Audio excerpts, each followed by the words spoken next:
Halo, assalamualaikum warahmatullahi wabarakatuh. Kembali lagi dengan saya Muhammad Randi Abdul Aziz di podcast Bravo Channel Indonesia, selalu di hati. Masih dengan partner podcast dan CEO kita, Pak Rustandi, yang sangat bersahaja intinya mah. Selama ini saya ngobrol enak banget dengan beliau. Karena banyak informasi-informasi yang disampaikan. Kumaha Pak, damang Pak? Alhamdulillah, cager. Alhamdulillah cager.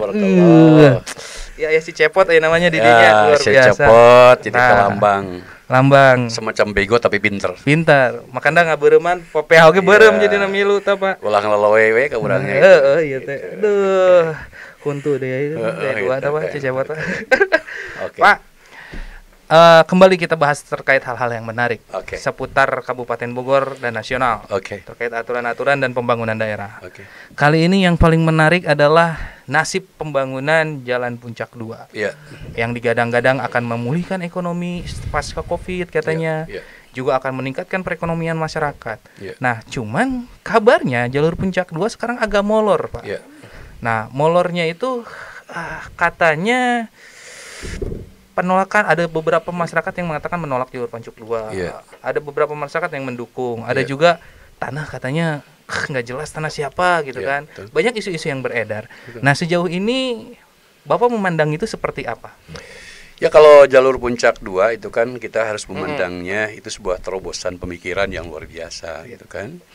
Karena memang tujuannya untuk memecah kemacetan dan menimbulkan pertumbuhan ekonomi baru di jalur baru. Karena biasanya kalau sudah ada infrastruktur jalan akan ikut tuh kegiatan yang lainnya. Jadi apakah itu molor dan sebagainya? Justru kalau saya memang ini baru gagasan. Wow. Ya kan, baru gagasan. Jadi kalau menurut saya memang persiapan Puncak 2 itu tidak dilengkapi dari hulu hilirnya lah.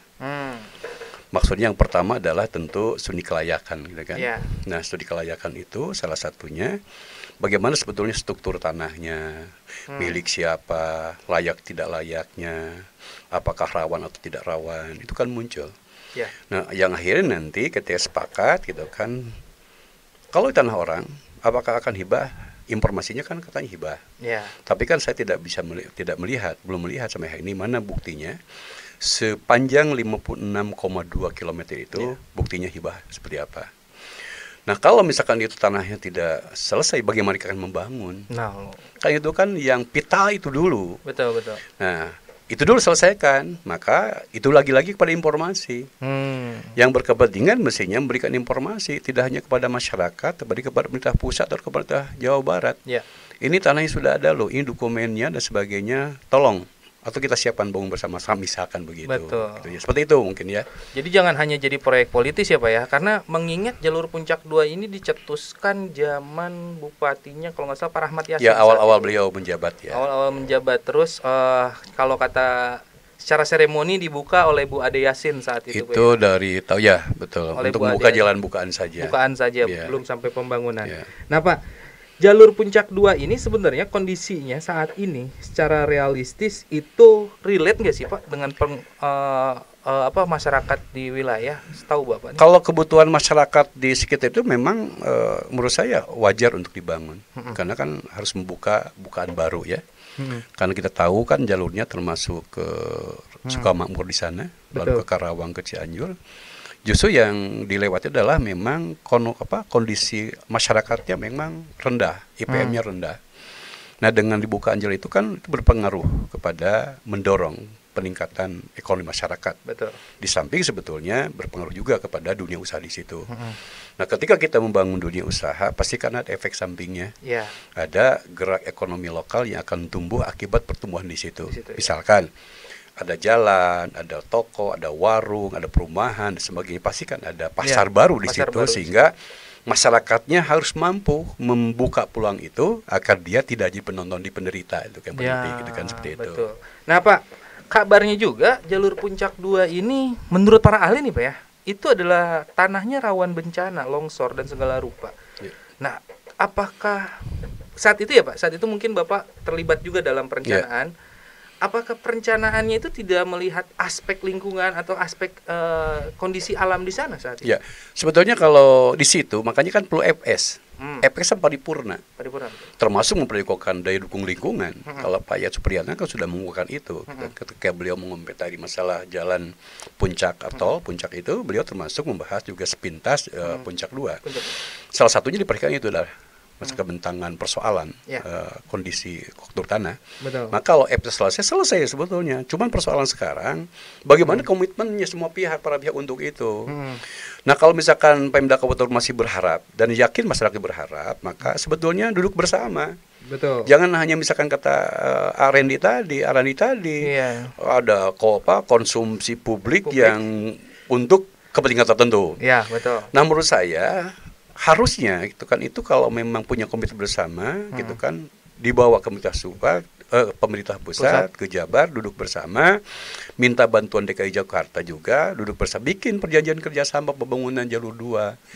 Di situ muncullah kewajiban masing-masing, kocakkan pusat berapa dananya, Kabupaten Bogor dengan DKI dengan Jawa mungkin tanahnya, karena pusat itu biasanya akan berikan DAK itu manakala persoalan pendukungnya sudah siap. Ya bagaimana misalkan sekalipun anggota DPR datang ke lapangan, tanah aja deh bangunan itu kan. Jadi malah saya menyayangkan.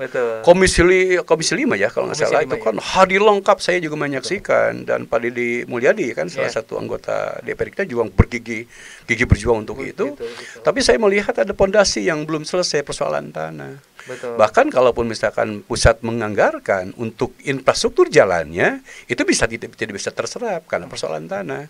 Nah rata-rata itu kalau membangun infrastruktur itu, baik jalan maupun jembatan dan bangunan fisik lainnya, itu persoalan tanah. Yang paling vital. Ya, karena persoalan kita minta bantuan Jawa Barat, kemanapun, itu tanahnya dulu.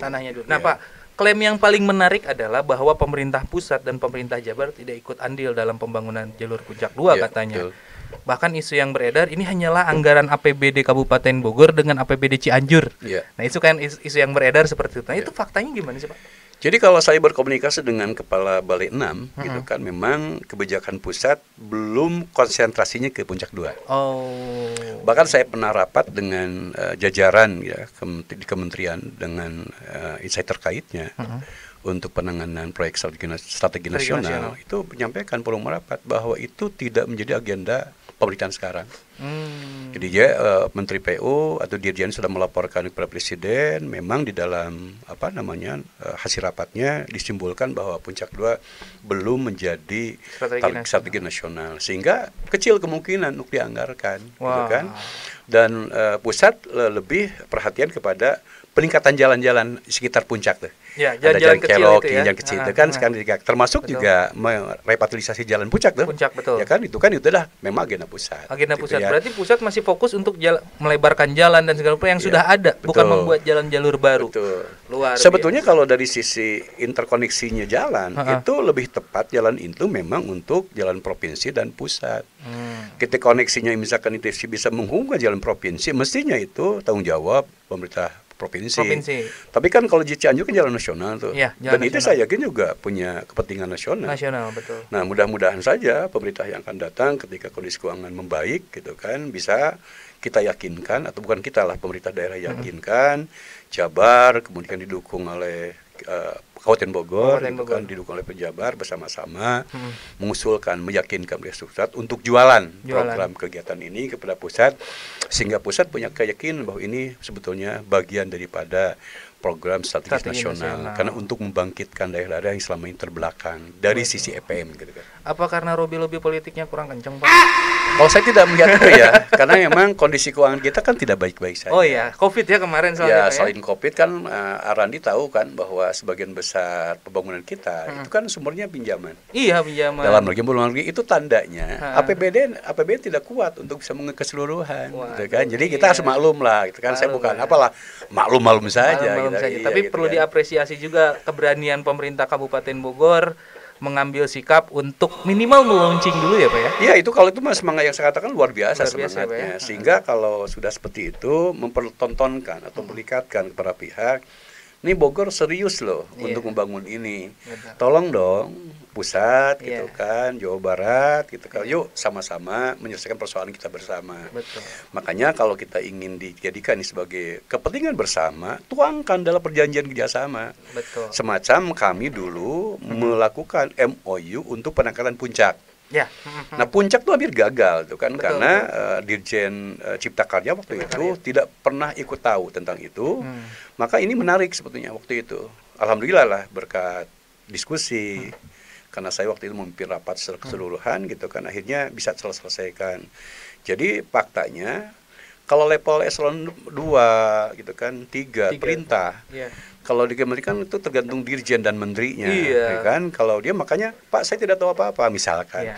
Nah bisa saja terjadi di level Pak Kepala Balai 6 itu yang punya tanggung jawab terhadap pembangunan jalan di wilayah Jabodetabek mengatakan ini belum prioritas kami karena belum ada arahan dari menterinya. Betul. Nah untuk itu ajaklah gitu kan menterinya diskusi gitu kan dengan pihak terkaitnya, duduk bersama, tanda tangan MOU untuk insya Allah selesai. Tanpa itu kita akan sia-sia karena kita tidak mungkin Pak. Saya sudah menghitung loh angkanya untuk kalau misalkan tanah saja ya dengan bangunan jalan belum berhitung drainase, pedestrian, trotoar yang lain itu kita memerlukan anggaran hampir 788 miliar. Wow. Asumsinya misalkan tanah 56.000, katakanlah 66 km ya, berarti 56.000 meter kan, dengan bentangan 30 meter, katakanlah kali 250.000 per meter, itu 420 miliar. 420 miliar. Kemudian bangunan jalannya dengan menggunakan beton K350, itu harga standarnya kan 329.000 per meter. Andaikan jalannya, badan jalannya 20 meter, 10 meter kiri kanan gitu kan, itu membutuhkan angka 368 per 80 miliar. Wow. Jadi ini bisa 1 triliun, 2 triliun lebih angka untuk itu, gitu kan. APBD kita nggak akan kuat, kuat saat gitu ini kan. Akan kuat, benar Pak. Betul. Kalau APBD kita konstituin semua, kayaknya bantuan sosial yang bakal hilang nanti Pak. Nah bantuan sosial tuh dalam tanda kutip sebetulnya kalau diisi aturan kan bantuan sosial hibah itu dianggarkan manakala urusan wajib pilihan itu sudah terpenuhi. Tapi sekarang kan by design dalam tanda kutip kan, alokasikan dulu sebagainya. Itu masalahnya. Gitu. Nah itu next time kita bahas. Oke, sip lah. Gitu. Oke, jadi intinya sebenarnya jalur Puncak 2 ini potensial. Potensi untuk dibangun karena memang masyarakat itu kan masyarakat tertinggal. Ketika ada infrastruktur insya Allah akan terbangkitkan ekonominya di situ. Berarti kalau kita pemimpin kita kan memperhatikan itu, berarti kita menolong sekian banyak orang untuk bisa hidup layak. Luar biasa, mantap. Keren nih pembahasan ini nih. Jadi bisa masyarakat Kabupaten Bogor tidak termakan isu-isu terkait jalur Puncak 2 yang sekarang katanya lagi digodok juga buat politik. Nah, Puncak itu akan maknanya akan hilang atau berkurang ketika pusat selesai mendesain melakukan pelelangan untuk jalan tol. Wah, iya ya Pak ya. Kan kalau tujuannya ya kan. Betul. Kalau tujuannya hanya sekedar untuk mengurai kemacetan, pasti kita akan lebih nyaman menggunakan tol. Betul. Ya. Cuman kalau kita lihat keseharian, sebetulnya kan macetnya sampai dengan Puncak Pas. Oh iya, betul. Kan kesananya dari pasar makanya kalau kita tujuannya tidak hanya sekedar mengurai kemacetan, membangkitkan dalam tanda kutip ekonomi lokal, maka jalur 2 memang harus masih layak untuk kita bangun. Jadi gitu keberpihakannya bukan oligarki, tapi berpihak sama kepada rakyat ya Pak ya. Bukan berpihak pada yang para penguasa tertentu di bidang ekonomi. Nah, itulah ya. Jadi akhirnya masyarakat Kabupaten Bogor bisa juga berkontribusi untuk pembangunan daerah dan nasional ya Pak ya. Jadi solusinya sebenarnya gampang Pak, bukan gampang sih, bisa dilakukan juga peran para swasta di situ. Oh bisa juga? Ya, kan bisa pentahelik kalau istilah Gubernur Jabar itu kan, kolaborasi berbagai pintu sumber anggaran itu.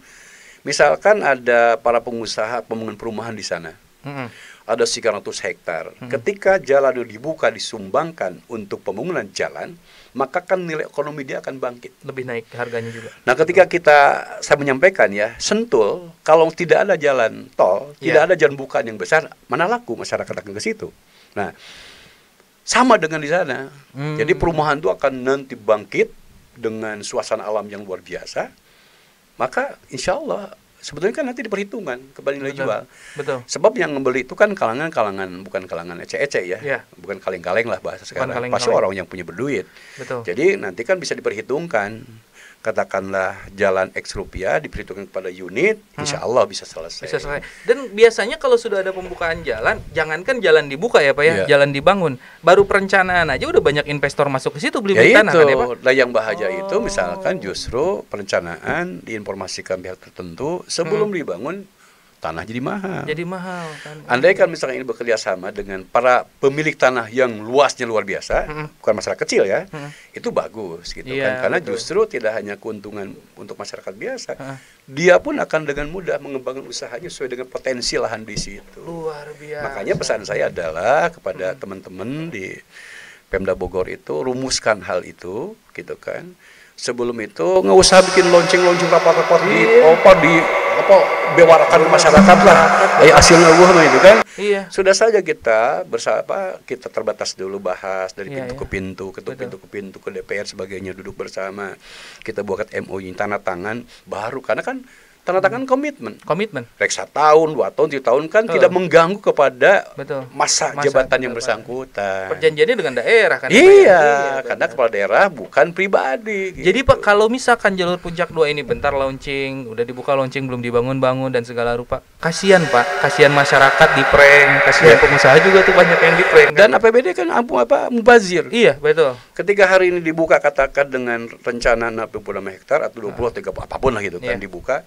Di ujung awalnya dibangun, lalu kesininya dibiarkan, ini rusak nggak? Rusak Pak, pasti. Manfaat nggak? Tidak. Jadi uang kita ditanam ke situ kan dalam tanda kutip tidak punya nilai manfaat. Mending ngebangun sekolah. Gitu. Bener Pak. Jadi merensa RKB waktu sekian miliar ya, kan, gitu kan. Rakyat makmur bisa satu sekolah itu ya. Satu sekolah luar biasa. Jadi seperti itu ya Pak. Sebenarnya jalur Puncak 2 ini potensial, cuman perlu perhatian dari semua pihak, perlu keberanian pemerintah Kabupaten Bogor untuk mengajak semua pihak masuk ke dalam kepentingan ini. Kekuatan lobby untuk meyakinkan para pihak. Lobbying nih, berarti harus belajar marketing kayaknya. Makanya Bupati ke depan itu saya berharap didukung RSKPD yang luar biasa. Diulang ngokok wae lah gitu kan.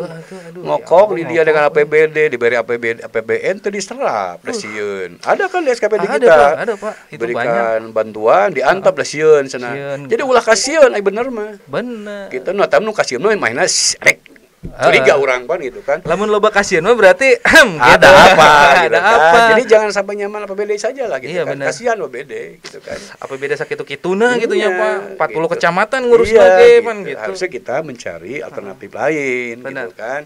CSR juga mestinya para pengusaha Kabupaten Bogor juga punya peduli yang luar biasa kan. Kalau 5% dari keuntungan itu kan lumayan dikumpulkan. Nanti kita bahas tuh Pak CSR. Nanti kita bahas lagi, menarik juga. Ada forum TJSL loh Pak di Kabupaten Bogor itu. Kalau perlu kita undang. Kita bongkar itu. Kita bongkar di sini luar biasa. Mantap. Kayaknya cukup nih Pak. Kita udah sedikit banyak informasi yang kita kasih ke masyarakat. Semoga masyarakat menjadikan informasi ini sesuatu yang bukan hanya menghibur tapi berguna buat masyarakat. Dan jangan lupa tadi Pak, like, komen dan subscribe channel kita supaya dapat informasi-informasi menarik berikutnya. Mangga Pak. BCI selalu di hati. Assalamualaikum warahmatullahi wabarakatuh. Waalaikumsalam warahmatullahi wabarakatuh. Mangga Pak. Sip. Mantap.